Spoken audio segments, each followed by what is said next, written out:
Italy never solved its economic problems. And who can blame them for looking for new government? They have 11% unemployment. They've got the highest unemployment. They've got the worst work records. They've got one solvent bank. Yes, I know Monty Paschi is solvent, but believe me, you don't want a bank there as much as I do. Right. I try to get it in now. You know, I kind of use it like an ATM. Right. But look, we're going to make a lot of this over the next few weeks. But all I can tell you is that the Italians, as much as we may hate what's going on, and some people feel that one of the two parties is a fascist party, Italy needs a transformation. So I regard this as positive, not negative. And people will come around to my view if they go and try to do business in Italy like I do, where you literally can't. They don't. You know, what kind of mortgage market do you think they have in Italy, David? This little quiz.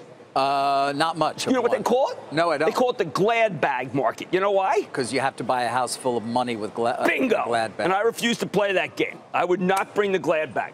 I remember you telling me actually about that. Yeah. Well, but it's not just Italy. You got Rajoy's now going to face a no confidence vote in Spain. You got Brazil, which in another world would be a page one story today. This trucker strike. Brazil's hard to believe. Spain, I think actually we got some good GDP growth there, and I think that there's Caxon is a good bank, and Santander is doing quite well. Those are both J.P. Morgan banks.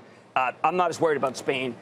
Brazil, I'm not as worried about Brazil as much as I am Argentina, which is just out of nowhere falling apart. But what I really don't want to do is sell Morgan Stanley. Yes, the Turkish lira. But anyone who remembers the big Turkish lira crisis of 1990 knows that when they stopped trading the lira for a few days, and the stock market then opened up and it looked great until you realized, well, they had also cut the currency in half. But I urge people to panic and get out of everything now and then come back in 2 weeks later and lose a lot of money.